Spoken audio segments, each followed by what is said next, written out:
Review Figma numéro 345, Goussmile Company Max Factory, licence Gravity Daisy 2, donc Gravity Rush 2, avec le personnage de Raven. Je vous ai déjà présenté auparavant 4 en version 2.0, donc je vous invite à aller voir directement, voilà, soit en cherchant dans la chaîne, mais n'oubliez pas qu'il y a toujours les playlists, notamment une dédiée au Figma. Comme à l'accoutumée également, vous avez le tarif et où trouver ça dans la description. Donc déroulez sous la vidéo et vous aurez votre réponse. On peut ainsi l'avoir voilà, avec son masque. Différentes poses voilà, que vous pouvez lui donner. En sachant que, en plus du stand habituel, vous verrez, il y a la petite pince qui vient comme 4. On note qu'elle a également son croc, donc son corbeau.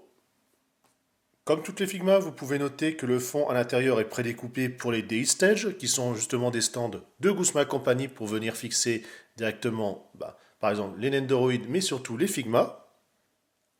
Les visages, ils sont au nombre de 4, donc le neutre est déjà sur la figurine, vous le verrez par la suite.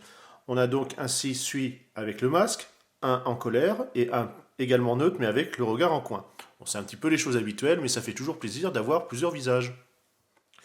Nous avons le corbeau, alors désolé je n'ai pas son nom, s'il en a, puisque étant donné que le premier Gravity Rush, je l'avais essayé sur Vita, je n'avais pas aimé, j'avais pris la version remaster qui est nettement plus jouable sur la PS4, mais j'ai trouvé tellement ça mou que je ne me suis pas lancé dans le 2. Il n'empêche, après cette petite digression, il est quand même assez bien sculpté. Le seul truc que je pourrais regretter, c'est qu'il a un aspect comme ça brillant et non pas mat. Mais ça, c'est un peu normal, puisque comme vous voyez, il est transparent fumé. Et donc, voilà, pour reprendre directement comme est le personnage, justement, dans le jeu vidéo. On a ainsi le sachet, comme à l'accoutumée, pour tout ranger. Le stand basique, hein. Les paires de mains. Donc là, on en a quand même pas mal. De la ouverte, de la fermée, etc. Toujours le ball joint, voilà, l'articulation en cas de souci sur un poignet. La notice qui vous dit le contenu de la boîte, mais également voilà, comment assembler certains éléments. Éléments justement, par exemple ici, la pince.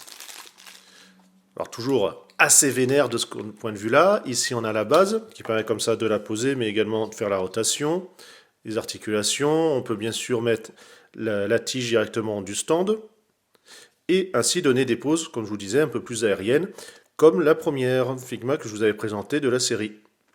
C'est bien beau tous ces accessoires, mais vous n'êtes pas là pour ça. Vous êtes venu pour la figurine, enfin en tout cas je l'espère.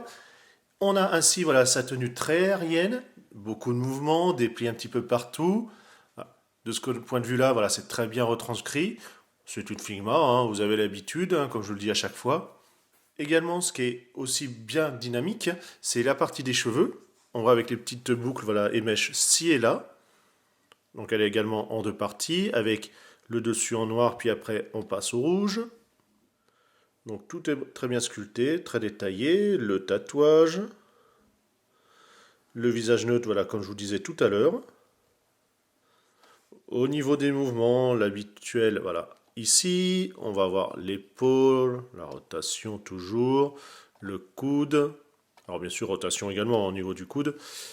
Ici, le ball joint. Le torse, les hanches, c'est fixe par contre. Vous allez pouvoir bouger ici. Donc la ceinture étant souple. Genou. Rotation. Et ici, voilà, pour la jambe. Bien sûr, pas de pointe articulée parce que c'est trop petit. Ça, c'est normal. Je ne saurais vous dire que si vous aimez la licence, allez-y. C'est toujours une belle réussite. Très bien fini. Au niveau accessoires, on est dans la moyenne haute, mais je vous dirais quasiment du très bien, puisqu'on se retrouve aussi avec la petite pince, ça c'est pas négligeable. Nous sur ce, on se dit à une prochaine. Ciao ciao.